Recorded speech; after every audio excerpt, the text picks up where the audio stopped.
Hello friends, welcome to vocab with Nikunj. और आज आपके लिए हम लेके आए हैं एसबीआई क्लर्क की प्रिपरेशन स्ट्रेटजी। कैसे आप लोग एग्जाम की तैयारी की शुरुआत करें, अलग अलग सेशन से कैसे डील करें कि जब प्रीलिम्स हो तो आपके कट ऑफ जो है ओवरऑल कट ऑफ वो क्लियर हो जाए। ठीक है, तो आइए मैंने एक पहले छोटा सा आर्टिकल लिखा था, उस पे उसको देखते हैं क्या क्या है इसमें। ठीक है, तो इस साल वैकेंसी जो है आप सब लोग जानते हैं 5008 है। ठीक है, और इसके लिए बहुत सारे एस्पिरेंट्स अप्लाई करेंगे, बहुत ज़्यादा कंपटीशन है।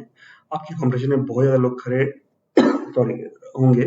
ठीक है, तो इसके लिए ज़रूरत है कि आपकी बिल्कुल फोकस्ड प्रिपरेशन हो। ठीक है, बिल्कुल लेजर शार्प प्रिपरेशन हो, जिससे कि मुझे तो यही एक रास्ता दिखता है जिससे आप अपने कॉम्पिटिटर्स को आउटशाइन कर पाएंगे। ठीक है, समझ रहे हैं? चलिए, तो जो प्रीलिम्स एग्जाम है वो नवंबर के आसपास होगा, तो उसके लिए मेरे ख्याल से 2 महीने के आसपास टाइम है। ठीक है, और 2 महीने के टाइम समझ लीजिए कि मोर देन सफिशिएंट है मेरे हिसाब से। ठीक है, और इस 2 महीने के टाइम में आप अपनी बेसिक्स को सॉलिड कर सकते हैं, बिल्कुल सॉलिड कर सकते हैं जो बेसिक कॉन्सेप्ट्स हैं। ठीक है, प्रैक्टिस कर सकते हैं प्रॉपरली, फिर टाइम्ड प्रैक्टिस कर सकते हैं, मतलब टाइम देखते हुए प्रैक्टिस कर सकते हैं, और फाइनली मॉक टेस्ट देके अपनी जो प्रिपरेशन है बिल्कुल उसको सॉलिड कर सकते हैं। ठीक है, आइए देखते हैं। ये याद रखिएगा, जो प्रीलिम्स है वो है गेम ऑफ स्पीड। ठीक है, मतलब आपकी स्पीड अच्छी होनी चाहिए, इतनी ज़्यादा भी ना हो कि नेगेटिव मार्किंग बहुत ज़्यादा हो जाए। ठीक है, लेकिन एक डिसेंट स्पीड होनी चाहिए। ये स्पीड आप कैसे चेक कर सकते हैं? ये स्पीड आप मॉक टेस्ट देके चेक कर सकते हैं। ठीक है, फ्री मॉक टेस्ट लाइव है, मैं उसका लिंक दे दूंगा, उसको लेके देखिए कितनी आपकी स्पीड है, आप अप्लाई कर पा रहे हैं कि नहीं, और कितना आपका स्कोर आ रहा है लास्ट ईयर जो आपका अभी के मॉक टेस्ट में स्कोर आ रहा है। ठीक है, वो जो लास्ट ईयर कट ऑफ था उसको बीट कर पा रहा है कि नहीं। ये कोई बहुत शार्प वो नहीं है, आउटकम नहीं होगा इसका, बहुत कोई मेजर आउटकम, लेकिन एक ब्रॉडली एक आइडिया मिल जाएगा आपको। एक जो एग्जाम का एनवायरनमेंट होता है, किस लेवल का क्वेश्चन आ रहा है और कितना टाइम बचा है, एक सेशन में केवल 20 मिनट मिल रहे हैं, कितने कंफर्टेबल आप है, कितना कॉन्फिडेंस है, ये सब आपको एक अच्छा खासा आइडिया मिल जाएगा फ्री मॉक टेस्ट लेने में। ठीक है, तो हाँ, तो मैं जैसा कह रहा था, ये गेम ऑफ स्पीड है और आपको बहुत तेजी से डिसीजन लेना होगा कि किस क्वेश्चन को अटेम्प्ट करना है और किसको स्किप करना है। देखिए, सब लोग जानते हैं कि जितने क्वेश्चंस आते हैं, ठीक है, उस सारे अटेम्प्ट कोई नहीं कर सकता गिवन टाइम में। बहुत ही मतलब बहुत ही रेयर सिनेरियो कोई अटेम्प्ट कर सकता है। तो जो क्वेश्चंस बनाते हैं वो जानबूझ के कुछ डिफिकल्ट क्वेश्चन भी डाल देते हैं, जिनको आपको देखते ही पहचानने की कोशिश करनी है और स्किप करना है। ठीक है, स्किप करना इज एक्सट्रीमली इंपॉर्टेंट। अगर आप स्किप नहीं करेंगे तो आप उन्हीं क्वेश्चंस के चारों तरफ घूमते फिरते रह जाएंगे और इजी क्वेश्चंस को आप तक आप पहुंच भी नहीं पाएंगे शायद। ठीक है, तो ये जो आर्ट है, art of skipping a question, it is extremely important to master this art. ठीक है, हाँ, तो ये है। अब एग्जाम पैटर्न तो pretty सिंपल है। ठीक है, कि इंग्लिश सेक्शन में 3 ही सेक्शंस हैं, इंग्लिश, रीजनिंग और न्यूमेरिकल एबिलिटी। इंग्लिश में आपके 30 क्वेश्चंस हैं और 35 क्वेश्चंस हैं रीजनिंग और न्यूमेरिकल एबिलिटी में। ठीक है, एक एक सेक्शन के 20 मिनट्स मिलेंगे आपको। ठीक है, और सेक्शन टाइम लिमिट्स हैं यहाँ पे। इसका मतलब कि जैसे ही एक सेक्शन का टाइम खत्म हो जाएगा, वैसे ही जो सेक्शन है वो कंप्यूटर अपने आप सेक्शन बदल देगा। ठीक है, लेकिन सेक्शनल कट ऑफ नहीं है, मतलब कि आपको केवल ओवरऑल कट ऑफ को दिमाग में रखना है। Having said that you need to perform your best in all the 3 sections so that you can maximize your overall score. ठीक है, तो एक एक सेक्शन को अच्छे से हार्नेस करिए। ठीक है, राइट। अब आपने अगर पहले का कट ऑफ देखा होगा तो okay, this is written here by mistake, really sorry. ठीक है, ये आप छोड़ दीजिए इसको। तो ओवरऑल कट ऑफ जो है एसबीआई क्लर्क का वो बहुत ही हाई जाता है, और उसको वहां तक पहुंचने के लिए या उसे सरपास करने के लिए आपको उन सेक्शंस पे कैपिटलाइज करना है, मतलब उन सेक्शंस का फायदा उठाना है जो आपके स्ट्रेंथ एरिया है। किन्हीं किन्हीं लोगों की मैथ्स बहुत अच्छी रहती है, किन्हीं की इंग्लिश बहुत अच्छी रहती है, किसी की रीजनिंग अच्छी रहती है। तो मान लीजिए आपका मैथ्स और रीजनिंग अच्छी है, तो इन दोनों में आप अच्छे से शुरू कर लीजिए, ठीक है, जिससे कि अगर इंग्लिश में थोड़ा आपका कम भी होता है तो काम चल जाएगा, आपका ओवरऑल स्कोर उतना अफेक्ट नहीं होगा, ठीक है। तो अपनी स्ट्रेंथ्स को आइडेंटिफाई करिए, ठीक है। और और उसी के साथ साथ ही जो आपके वीक एरियाज हैं उनको अपनी कमजोर नस मत बनने दीजिए, ठीक है। उन पे भी जो अपने वीक एरियाज हैं उन पे भी काम करते रहिए ताकि एवरेज स्कोर मिल जाए। फॉर एग्जांपल इंग्लिश अगर आपका वीक एरिया है तो जो इजी क्वेश्चंस हैं इंग्लिश के उनको आप पिक कर सकते हैं। उनको आप जैसे इजी क्वेश्चंस हो गए, सिनोनिम एंटोनिम्स हो गया, या फिर अगर आता है तो फिल इन द ब्लैंक्स अगर आपको इजी लगता है वो हो गया। रीडिंग कॉम्प्रिहेंशन, पैराजम्बर्स और एरर डिटेक्शन जनरली लोगों को इजी नहीं लगता है, ठीक है। तो उन पे थोड़ा थोड़ा काम करते रहिए, उसको हम डिस्कस करेंगे अभी। अब ये ध्यान रखिए कि ये जो 2 महीने हैं, इनमें आपको जम के मेहनत करनी है। Burn the midnight oil phrase है, इसका मतलब होता है जम के मेहनत करना, रात को मतलब दिन रात एक करके पढ़ाई करना, ठीक है। और अगर बोर होते हैं आप तो ये याद रखिएगा, अपना जो आपको रिवॉर्ड मिलने वाला है, रिवॉर्डिंग करियर, वो उसको ध्यान में रखिएगा, उसको सोचिएगा कि आपको एसबीआई की जॉब मिल जाएगी, फिर आपका करियर कैसा होगा, फिर आपकी जिंदगी कैसी होगी, ठीक है। आइए देखते हैं section wise preparation strategy. English पे सबसे पहले आते हैं। इंग्लिश में बहुत सारे एस्पिरेंट्स को डिफिकल्टी होती है, ठीक है। तो उसके लिए मैं क्या बताऊंगा आपको, क्या सजेस्ट करूंगा कि आप पहले तो अपने बेसिक्स को स्ट्रॉन्ग कर लीजिए, ठीक है। कोई भी बुक उठा लीजिए इंग्लिश की, इंग्लिश इजी है चित्तानंद सिंह की, या फिर शायद आदर्श अग्रवाल की भी कोई इंग्लिश की बुक है।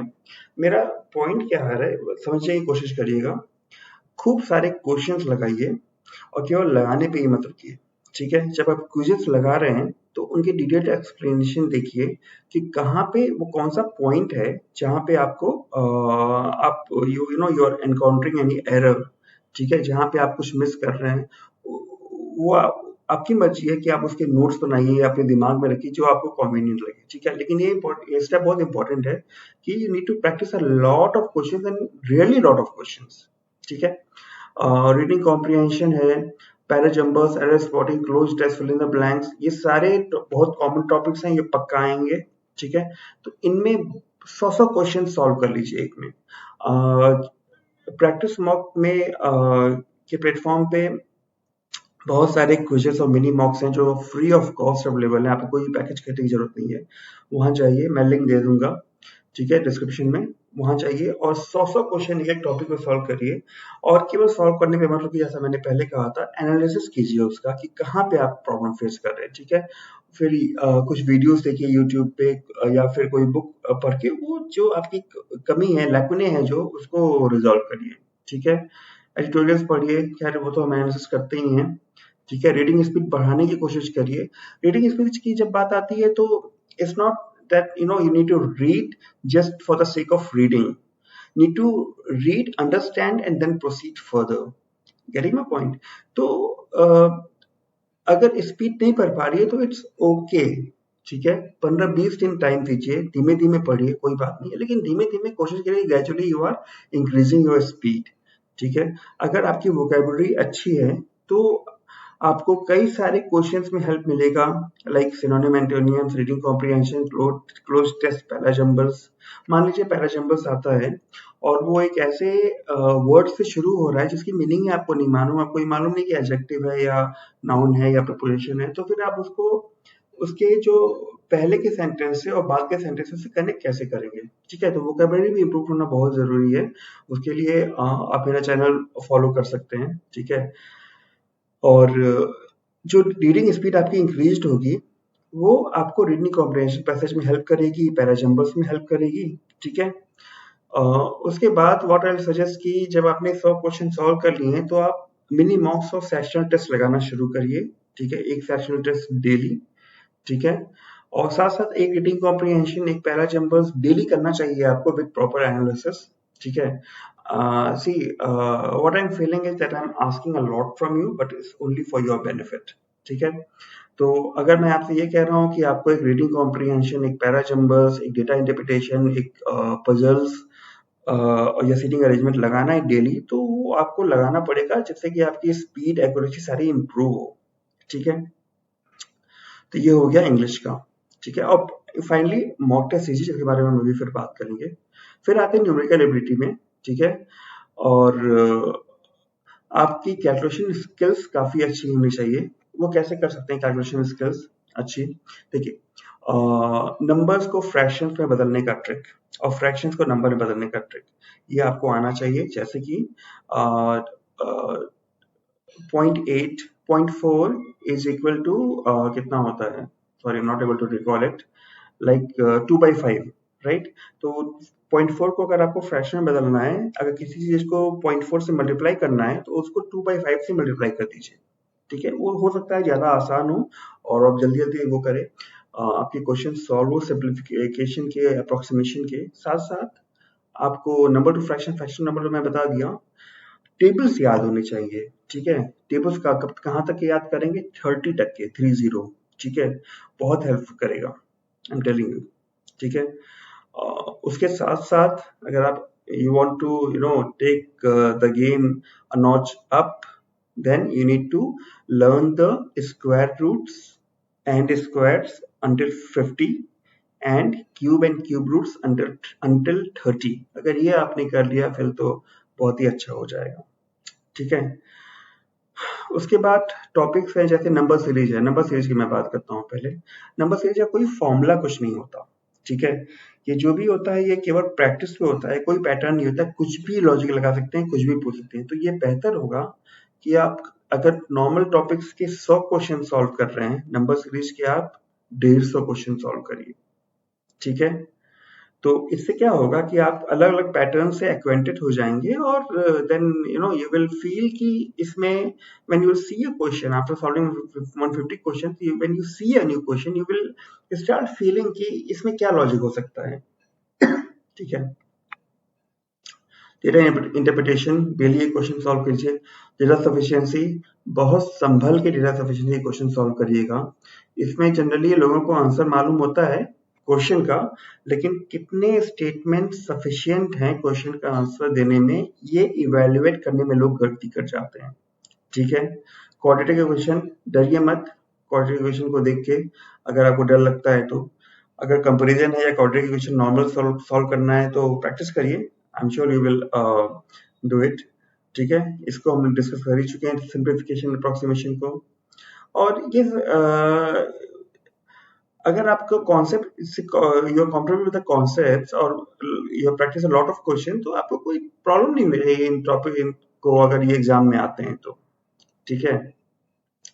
उसमें मैंने ये भी लिखा है कि अगर आप जब आप डिफरेंट अलग क्वेश्चन सॉल्व करते हैं, तो आप एक क्वेश्चन को एक तरीके से करते हैं, दूसरे क्वेश्चन को दूसरे तरीके से करते हैं सॉल्व। ठीक है? तो उससे क्या होता है कि आपके दिमाग में पैटर्न्स बन जाते हैं एक टॉपिक के ही क्वेश्चन अलग अलग तरीके से सॉल्व करने के। तो उससे आप अपने खुद के शॉर्टकट्स निकाल सकते हैं। फॉर एग्जाम्पल, अगर मुझे 50 में 10% बढ़ाना है, तो what I will do is, मैं 50 का 10% निकाल लूंगा 5, उसको ऐड कर दूंगा तो 55 हो जाएगा, 55, right? But alternatively I know that if I multiply a number by 1.1, 1.05, ठीक है, तो 10%, सॉरी, तो 1.1, तो the result will be same. ठीक है? तो 50 को 1.1 से मल्टीप्लाई करेंगे तो 55 आ जाएगा। तो अगर 10% बढ़ाना है, यू कैन मल्टीप्लाई बाई 1.1। 30% बढ़ाना है, 1.3। तो अब यहाँ 13 का पहाड़ा जो है वो महत्वपूर्ण हो जाता है। 13, the table of 13 becomes important हुआ है, इसलिए मैंने पहले ही कहा था टेबल याद करने के लिए। तो ये सारी चीजें हैं, आपको मिक्स एंड मैच करके देखनी है और अपने खुद के शॉर्टकट्स बनाने हैं। ठीक है? इन सिंपल वर्ड्स, जितना ज्यादा प्रैक्टिस करेंगे उतने शॉर्टकट्स आपके डेवलप होंगे। टाइम एंड वर्क में 10-10 वो दिए रहते हैं, क्या बोलते हैं, शॉर्टकट्स, लेकिन उनको यूज मत करिएगा अगर आपको समझ में नहीं आता है कि किस लॉजिक पे वो बने। क्योंकि होता क्या है एक्चुअल एग्जाम में कि क्वेश्चन थोड़ा सा ट्विस्टेड फॉर्मेट में आ जाएगा। फिर आपको जो लॉजिक है शॉर्टकट का वो क्वेश्चन में नहीं रहेगा और आपका you will end up with some incorrect answer which I do not want to happen. So ठीक है, तो ये करिएगा। इन शॉर्टकट से अगर आपको समझ में आ जाता है और आप यूज करते हैं तो आपका बहुत सारा टाइम बचेगा and you will get sufficient time for other question, other difficult questions. ठीक है, इसमें भी वही टिप है कि एक सेशनल टेस्ट आप डेली करिए जब आपने एक एक टॉपिक के 100 क्वेश्चन कर लिए हैं। और हाँ, लास्ट सेक्शन है रीजनिंग। ठीक है, ये section is all about logic, right, कि क्या करने पे क्या करना है। ठीक है, तो जो टॉपिक्स हैं इसके coding, decoding, attractions and separate relation, ordering and ranking and equalities है, syllogism, input output, data sufficiency, puzzles, ये सारे टॉपिक्स आते हैं। ये सारे टॉपिक्स इतनी बार आ चुके हैं बैंकिंग एग्जाम्स में कि ये डेफिनेटली कहा जा सकता है कि इसमें से 70 से 80% टॉपिक्स तो आपके आएंगे ही आएंगे। ठीक है, तो जब हमें मालूम है कि ये टॉपिक्स आने हैं तो why not be prepared for that. And how do we prepare? We can practice, we can start practicing questions. How many questions? 100 questions on a single topic. ठीक है, इससे कम नहीं। इससे कम करेंगे तो फिर थोड़ा सा you will fall behind your competitors. आप ये कॉम्पिटिटर्स तैयारी कर रहे हैं, आपको भी करना है। ठीक है, फिर इसमें भी वही टिप है, सेशन टेस्ट पहले आप प्रैक्टिस करिए, 100 क्वेश्चन सॉल्व करिए, उसके बाद सेशन टेस्ट देना शुरू करिए। ठीक है, और जो रीजनिंग में कुछ कुछ कभी कभी डाउट आता है तो उसमें आप जो डिटेल्स एक्सप्लेनेशन है उसको देखिए, और तो उससे क्या होगा कि आपको अपनी कमियां पता चलेंगी और जो मिस्टेक आपने यहाँ किया है वो आप एक्चुअल एग्जाम में अवॉइड कर सकते हैं। ठीक है, उसके बाद आप मॉक टेस्ट सॉल्व करना शुरू कर सकते हैं जब आप ये तीनों सेक्शन से थ्रू हैं। ये तीनों सेक्शन में थ्रू होने में आपको मेरे ख्याल से 15 सितंबर तक का, नहीं सॉरी, 15 अक्टूबर तक का टाइम लगना चाहिए। ठीक है, 15 अक्टूबर से लेके के बाद से आपको केवल और केवल मॉक टेस्ट और सेक्शनल टेस्ट सॉल्व करना चाहिए। ये मेरा रिकमेंडेशन है। ठीक है, तो ये 15-20 दिन में आपकी प्रैक्टिस बिल्कुल परफेक्ट हो जाएगी। इन 15-20 दिनों में आपको कम से कम 6 से 7 घंटे देने होंगे अपनी दिनचर्या का, अपनी पढ़ाई की तरफ, जिसमें आप मॉक टेस्ट सॉल्व करेंगे, मॉक टेस्ट का एनालिसिस करेंगे, और उसके बाद एनालिसिस के बाद जो आपकी वीकनेस और जो कम वीक एरियाज है उन पे काम करना है वो भी करेंगे। इसीलिए मैं 6 से 7 घंटे एक दिन के मांग रहा हूँ 15 अक्टूबर के बाद। उसके पहले भी आपको देने, क्योंकि अगर 100 क्वेश्चन सॉल्व करने की टॉपिक है तो वो हंसी खेल नहीं है कोई। आप करिए और उससे आपको फायदा भी होगा। ठीक है, तो जो मॉक टेस्ट आप करेंगे सॉल्व, तो उसमें तो पूरे एक्चुअल टेस्ट का वो कॉपी होता है, तो you will get the complete environment, feel of the complete environment कि कैसे क्वेश्चंस आएंगे, किस लेवल के क्वेश्चंस आएंगे, कितना टाइम लगेगा एंड लाइक वाइज। ठीक है, तो फिर मॉक टेस्ट सॉल्व करिए और उससे आपको पता चलेगा, उससे आपको ऑल इंडिया रैंकिंग भी मिलेगी। ठीक है, कि कितनी आपकी ऑल इंडिया रैंकिंग आ रही है। अगर आप टॉप 10 परसेंटाइल में आ रहे हैं पूरे देश में, जितने लोग प्रैक्टिस मॉक टेस्ट दे रहे हैं, तो फिर you are in a good position. अगर नहीं आ रहे हैं तो you need to strive to be over there. ठीक है, तो बस यही था मेरी तरफ से। और क्या कहते हैं, तैयारी शुरू करिए, वेट मत करिए किसी चीज का। ठीक है, चलिए फिर मिलते हैं अगले सेशन में, फिर हम कुछ और एसबीआई क्लर्क के बारे में बात करेंगे। ठीक है, चलिए, thank you for watching, bye bye.